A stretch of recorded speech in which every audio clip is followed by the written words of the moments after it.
Your experience is invaluable, but we're looking for innovative approaches to hospitality management, she explained with practiced sympathy. The industry is evolving toward data-driven guest experiences. My name is Marcus Daniels. For nearly 2 decades, I led the East Coast Operations Division of Sapphire Resorts International in Boston. I built that organization from a struggling collection of 3 underperforming properties into the crown jewel of the company's portfolio. I didn't rely on automated systems or AI-powered analytics, just genuine connections, attentive service, and knowing which clients appreciated which personal touches. By last year, my division was contributing 65% of the entire company's profit margin. Not that the corporate executives seemed to care until the quarterly financial statements appeared in their inboxes. When Elena Cortez stepped in as CEO 7 months ago, she arrived with sleek presentations and technology consultants wearing $1,000 shoes. Every strategy session devolved into discussions about digital guest journeys and leveraging big data to optimize the hospitality experience. She'd never actually worked in hotels before, came from some Silicon Valley tech giant. But the investors were captivated by her vision. I maintained my focus, continued delivering exceptional results, but I could sense her scrutiny during executive meetings. I was the most tenured director present, the only one who still maintained handwritten guest preference cards and made personal calls to returning visitors instead of deploying automated email campaigns. The summons arrived on a Thursday afternoon. Her executive assistant, Kevin, looked uncomfortable when he appeared at my office door. She'd like to see you at 3:30 in the executive conference room. I thanked him and returned my conversation with Richard Kensington, president of Kensington Financial Group, our largest corporate client. We were finalizing a 4-year contract extension worth $9 million, the kind of arrangement that materialized because I'd hosted Richard and his leadership team for dinner every season for 12 years. The conference room had been renovated since Elena's arrival. Transparent walls, contemporary furniture, an enormous touchscreen display, where the traditional meeting table had previously stood. 3 individuals waited inside. Elena, Kevin, and someone from Human Resources I didn't recognize. I understood the situation before she uttered a word. Marcus, thank you for everything you've contributed to Sapphire Resorts, she began, hands folded on the table.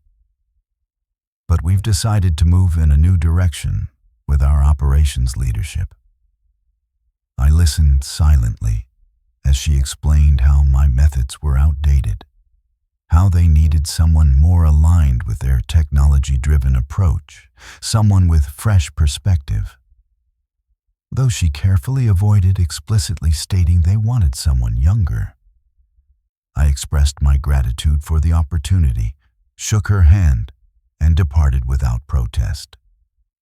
Nearly 20 years concluded in a 20-minute conversation. What Elena failed to comprehend was that in luxury hospitality, particularly with the established corporate clients that comprised 75% of our business, loyalty wasn't cultivated through algorithms or automated preference tracking. I cleared my desk while the rest of the team attended an operations briefing. No farewells, no dramatic exit, just dignified acceptance. But when I reached my vehicle, I remained there for an extended period staring at my phone. 4 missed calls from Richard Kensington. Word had already spread. I joined Sapphire Resorts back when it operated as Atlantic Hospitality Group. Small operation at that time, just a handful of properties and a limited client base. I'd departed from prestige hotels after they were acquired by one of the major international chains. I'd walked away from a director position and substantial compensation because I despised what corporate standardization was doing to the guest experience. Alexander Sapphire hired me personally. "We don't need someone obsessed with spreadsheets," he'd said. "We need someone who understands that exceptional hospitality happens when people genuinely care about creating memorable experiences." During my first 6 years, I reconstructed the operations division completely, logged countless miles visiting every property between Maine and Virginia. I knew the names of our regular guests, their preferences, their anniversaries. I attended their celebrations, consoled them during losses, hosted their milestone events. Not because it represented strategic relationship management, but because that defined our service philosophy. By the time Alexander retired and his daughter Olivia assumed leadership, we'd achieved 450% growth. Olivia understood the hospitality business, even if she focused more on performance metrics than her father had. She granted me autonomy to manage operations according to my proven approach. 2 years ago, when the board began discussing bringing in external leadership to modernize operations, Olivia defended our established methodology.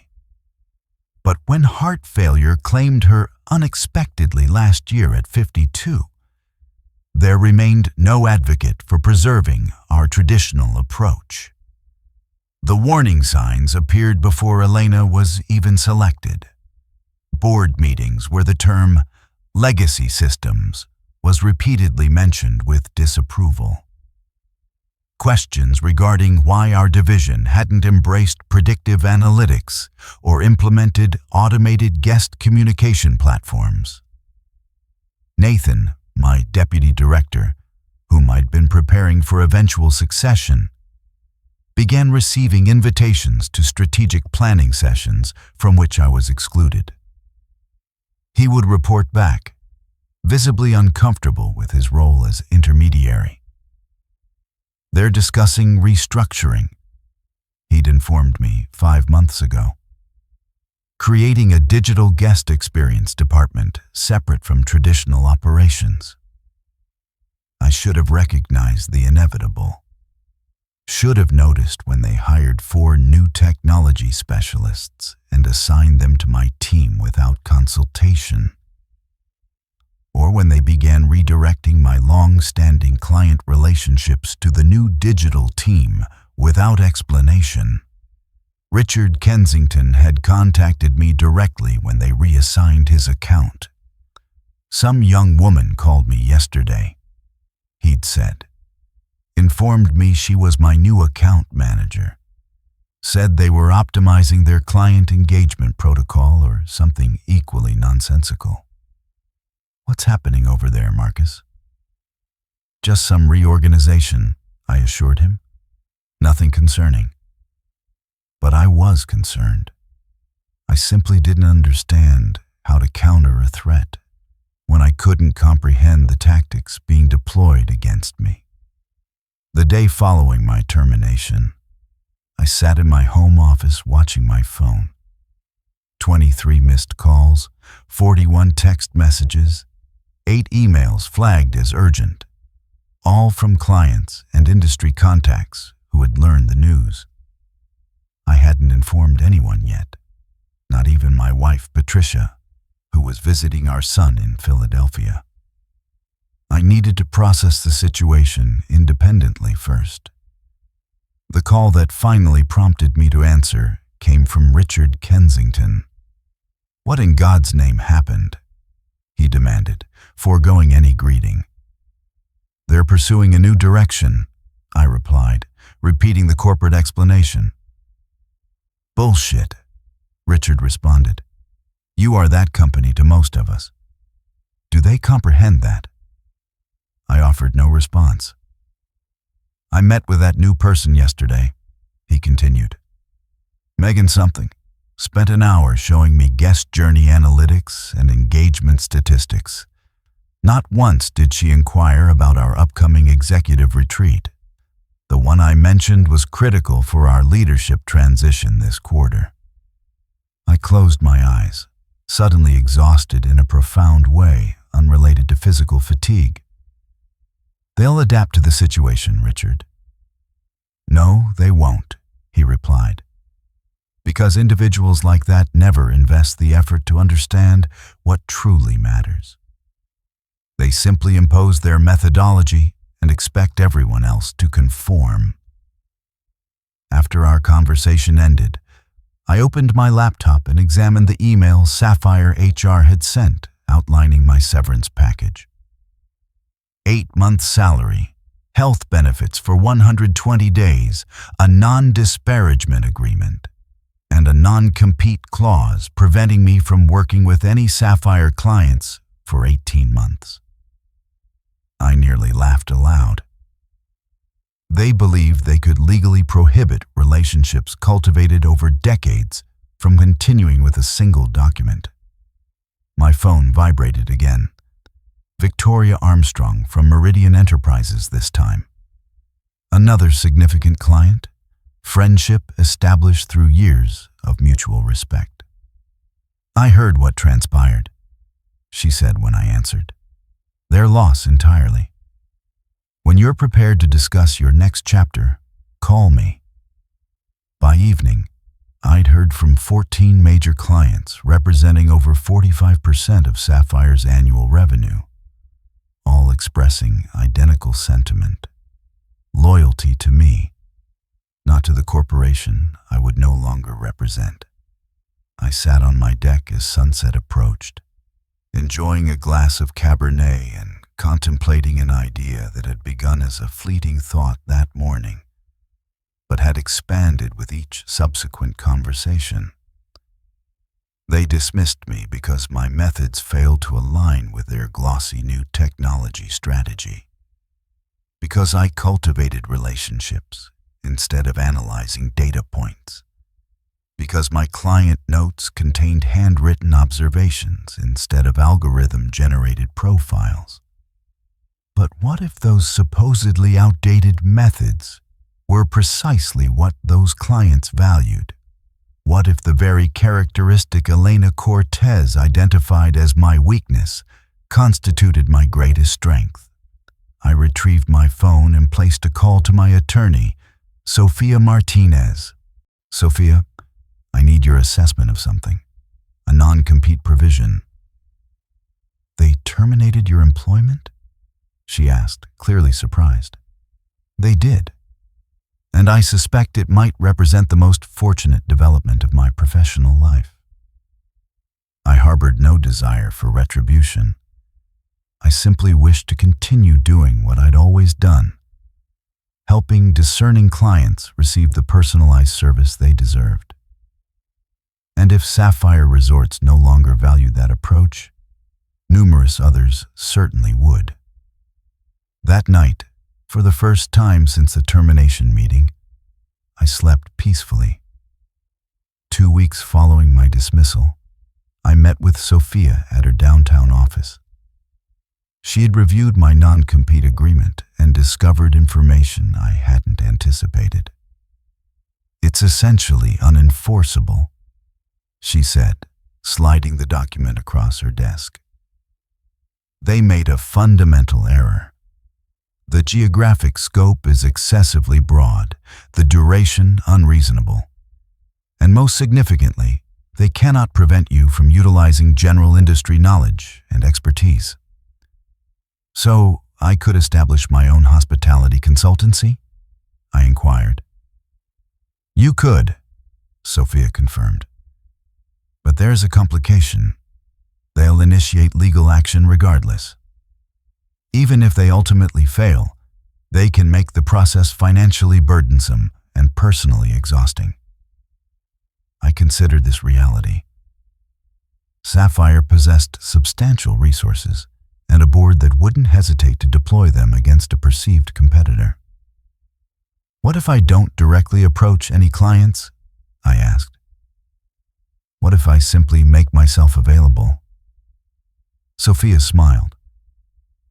"That represents an entirely different scenario." The following day, I filed documentation to establish Daniel's hospitality advisors. No website, no marketing materials, no outreach campaign, merely a legal entity capable of accepting payment and providing services. 3 days later, Richard Kensington contacted me. "I understand you've established a new venture," he said without introduction. "Information circulates rapidly," I replied. "In this industry, at remarkable speed. Listen, I require assistance with our executive leadership retreat planning. Sapphire's new team is steering us toward virtual experiences, but my instinct suggests we need an immersive, in-person program." "I'm still determining my next direction, Richard." 20,000 for 6 weeks of strategic consultation, he countered. No direct competition with Sapphire Services, simply helping us design meaningful experiences. It represented a generous proposal and carefully structured to avoid direct conflict with my non-compete obligations. Nevertheless, I hesitated. "I need to consider this carefully." "Don't deliberate excessively," Richard advised. "We're finalizing plans next week." After concluding our conversation, I received an unexpected call from Nathan, my former deputy director. "Could we meet?" he requested, his voice hushed. "Not at the property, somewhere discreet." We arranged to meet at a small cafe near Boston Harbor, far removed from the downtown business district and hospitality community. Nathan appeared anxious upon arrival, repeatedly surveying the surroundings. "The situation is deteriorating," he said once we'd secured a private table. "They promoted me to your position, but I'm merely a figurehead. All substantive decisions originate from the new technology team." "That's not unexpected," I responded. "No, you don't fully comprehend the situation. They're systematically dismantling everything you constructed. They've reassigned all your major accounts to the digital team. They're implementing a mandatory guest analytics platform that the veteran staff cannot effectively navigate. 5 people have resigned already." I sipped my espresso, maintaining a neutral expression. "And the clients?" I inquired. Nathan glanced around once more before leaning closer. "They're livid. Meridian is threatening to terminate their relationship. Richard Kensington hasn't responded to communications in 10 days. The quarterly projections are disastrous, and Elena attributes it to transitional friction, claiming it represents expected turbulence." He paused. "But there's additional information. They're monitoring your activities. Legal conducted a meeting regarding your non-compete yesterday. They're concerned you might solicit clients." Now I understood his caution. He was jeopardizing his new position to alert me. "Thank you for sharing this, Nathan." He nodded, then slid an envelope across the table. "Client contact directory updated with personal email addresses and mobile numbers." He stood to depart. I never provided this information, and we never convened today. After his departure, I remained seated for an extended period, examining the envelope. Utilizing this information would precisely match Sapphire's fears and expectations. It would justify legal action against me, potentially even against Nathan. They'd created a trap anticipating my response, which indicated I needed to pursue an entirely different approach. I left the envelope on the table, untouched, when I departed. A month elapsed. I hadn't contacted any Sapphire clients despite daily inquiries from hospitality directors seeking assistance. I deflected courteously, citing professional considerations. The non-compete might be legally questionable, but I wasn't prepared to challenge its boundaries. Instead, I focused on industry connections outside Sapphire's client portfolio. Boutique hotels, independent resorts, hospitality investment groups seeking guidance.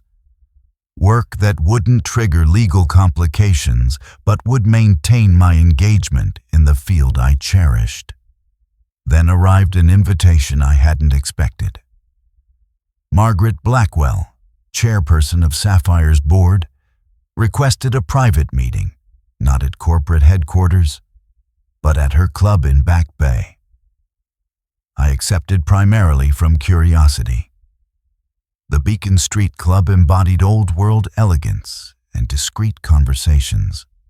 Margaret, 65 and impeccably poised, waited in a private dining room with 2 glasses of wine already poured.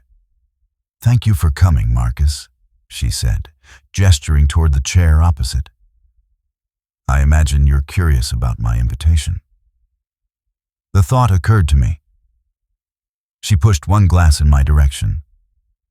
"Circumstances at Sapphire aren't progressing as projected."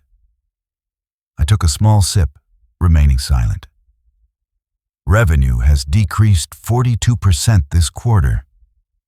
Margaret continued. "Client retention has fallen to unprecedented levels in company history. The digital transformation initiative that was intended to revolutionize our business model has instead alienated our core client base." "That's unfortunate," I replied neutrally. Margaret studied me. "You don't appear surprised. Hospitality is a relationship business, always has been." "So I'm discovering," she acknowledged. She leaned forward. "The board has expressed concerns regarding Elena's leadership. Her strategies may have proven successful in technology sectors, but hospitality operates according to different principles." "Why are you sharing this information with me?" "Because we'd like you to return as Chief Experience Officer, structurally above Elena in the organizational hierarchy." I regarded her intently, processing the proposal. "What about my replacement?" "Nathan is capable, but he lacks your client relationships and industry perspective." "And Elena would accept this arrangement?" Margaret's expression hardened. She would have no alternative. The pieces suddenly aligned perfectly. "This isn't exclusively about this quarter's performance, is it? This situation has been developing for some time." Margaret sighed, her composed demeanor briefly faltering. Elena was Olivia's selection, her final significant decision before her health deteriorated rapidly. The board expressed reservations, but we deferred to her judgment out of respect. Following her passing, we provided Elena the opportunity to validate herself. She hasn't succeeded. And my termination wasn't approved by the board. We were informed afterward, as with several other substantial organizational modifications. I leaned back, comprehending the complete situation. Elena had been systematically removing Olivia's appointees, replacing them with her selected personnel. My dismissal wasn't about digital transformation. It concerned eliminating anyone loyal to the previous leadership. "The offer is substantial," Margaret continued. "Triple your previous compensation, complete authority over client relationships and operations, and the board's unequivocal support to reconstruct your team." It represented everything I should have desired: vindication, authority, security.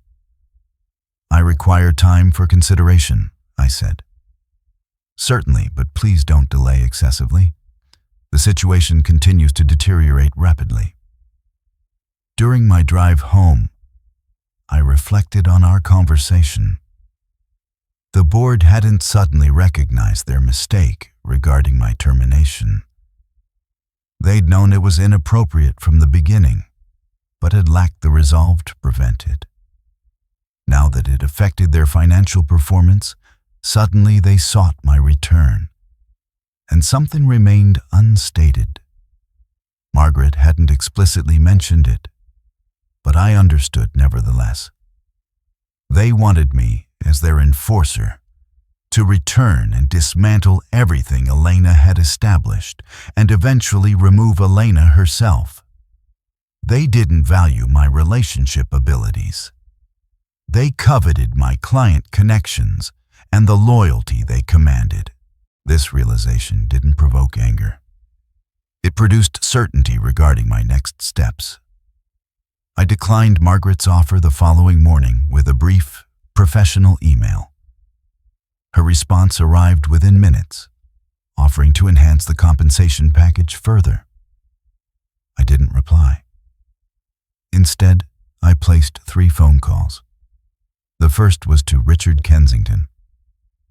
"I'm prepared to discuss that consulting arrangement," I told him. "However, I'd like to propose an alternative approach." "I'm listening," he said.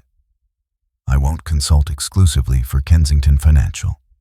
Instead, I'm forming a network, a collaborative of organizations who share hospitality resources, venue access, and service expertise. No extended contractual obligations, no corporate bureaucracy, simply businesses supporting businesses with me facilitating the connections." Silence followed then. "How many others have you contacted?" "None yet. You're my initial conversation." "Because we represented your largest client?" "Because I value your judgment," I clarified. "If you consider it a viable model, I'll proceed. If not, I'll maintain traditional consulting services." Richard's response was immediate. "I'm committed, and I can identify at least 7 others who would participate." My second call went to Victoria Armstrong at Meridian Enterprises. As anticipated, she not only embraced the collaborative concept, but suggested enhancements to the structure, including a shared reservation platform that would provide smaller organizations access to premium properties without sacrificing their independence. The third call was to Sophia, my attorney, to ensure the strategy wouldn't violate my non-compete agreement. "You're not providing services to their clients," she confirmed after hearing the details. "You're establishing an entirely new entity that their clients choose to join. It's a subtle distinction, but legally significant." Within 3 weeks, Daniel's Hospitality Collaborative had 9 founding members, all former Sapphire clients who had either already departed or planned to when their contracts expired.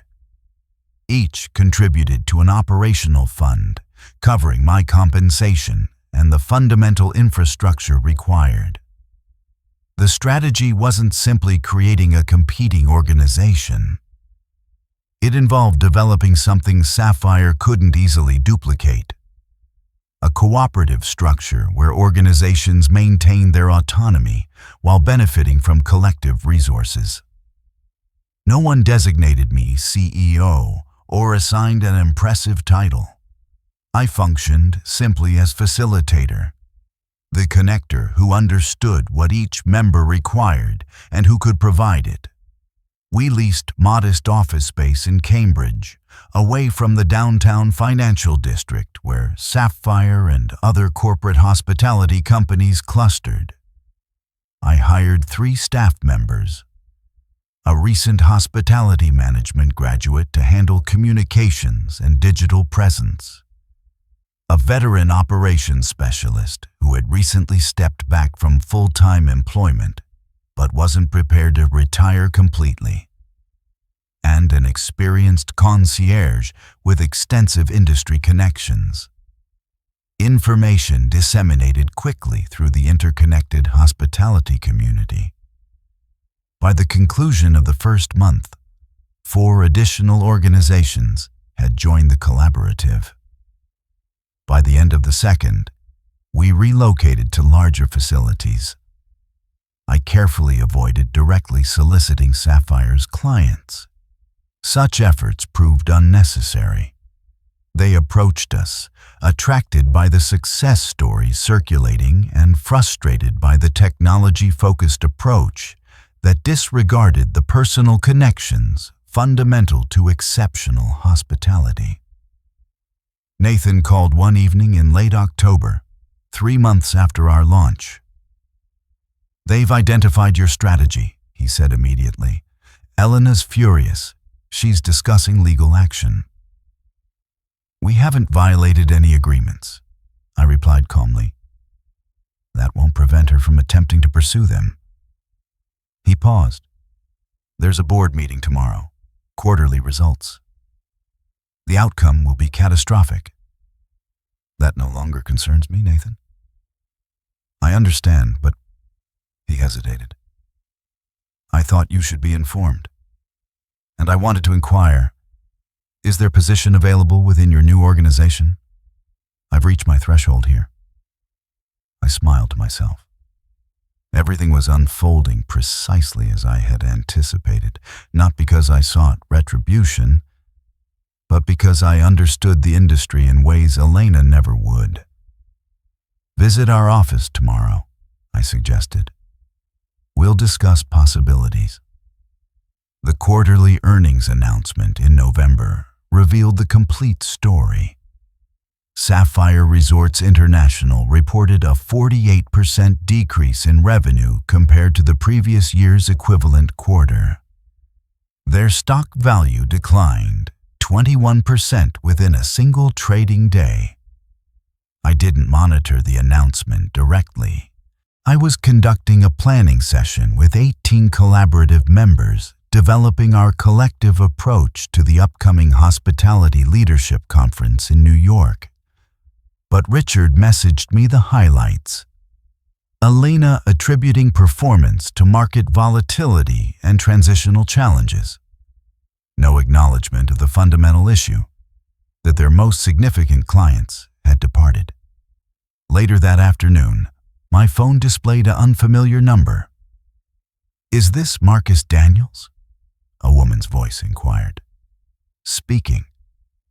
"This is Josephine Reynolds from the Sapphire Resorts Board of Directors." Her tone was formal and restrained. "I'm calling to inform you that we've voted to waive your non-compete agreement effective immediately. We've also instructed our legal department to prepare a cease and desist notice regarding what we consider interference with our client relationships." I waited, allowing silence to extend. "Do you have any response, Mr. Daniels?" "Just one question," I finally stated. "Have you engaged directly with your clients? Not through account managers or satisfaction metrics. Actually conversed with Richard Kensington or Victoria Armstrong and inquired why they terminated their relationship with you?" "That's not relevant to..." "It's the only relevant consideration," I interrupted. "They didn't depart because I established something new. They left because Sapphire stopped valuing what mattered to them." "The board meeting remains in session," she said after a moment. "Perhaps you'd consider joining us to explain your perspective directly." "I appreciate the invitation, but I'm currently engaged in my own meeting with 18 organizations that have selected a different path." She remained silent for so long, I wondered if the connection had failed. "I see," she said finally, and concluded the call. The cease and desist notice never materialized. 4 days later, the business section of the Boston Globe featured the headline, "Sapphire Resorts CEO resigns amid financial challenges." 9 months after launching the Daniels Hospitality Collaborative, We relocated to permanent offices in a renovated historic building in Beacon Hill. 28 member organizations now participated, with additional applicants seeking to join. We'd expanded beyond Massachusetts to include hospitality providers throughout New England and the Mid-Atlantic. The industry had recognized our impact. We'd been featured in Hospitality Today and the Wall Street Journal's business section. The relationship renaissance in hospitality management, one headline proclaimed. I hadn't intended to create a movement, merely to preserve what I knew remained effective. But sometimes traditional approaches become revolutionary when people remember why they originally mattered. Margaret Blackwell called on a Wednesday morning. Sapphire Resorts had appointed a new CEO, promoted internally, someone who had served with the company for decades. We'd like to explore the possibility of Sapphire joining your collaborative, she stated directly. I smiled to myself. That's not how our structure operates, Margaret. We don't incorporate members of your scale. Perhaps a strategic partnership arrangement, then? I'll present it to our leadership council, I assured her, though I already anticipated their response. The organizations that had joined us had done so precisely to escape the corporate approach Sapphire embodied. After concluding our conversation, I walked through our open office environment. No executive suite for me.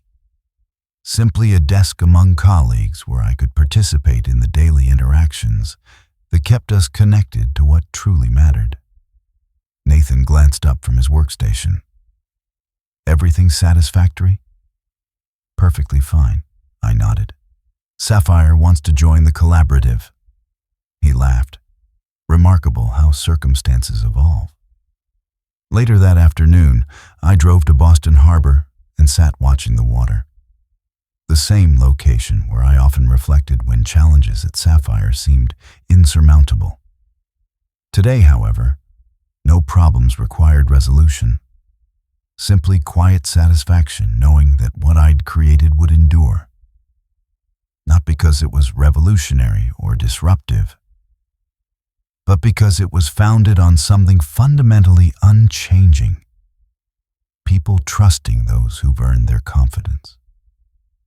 Sometimes termination represents the most favorable development possible in your career. Not because it facilitates revenge, but because it compels you to build something more authentic than what you've left behind.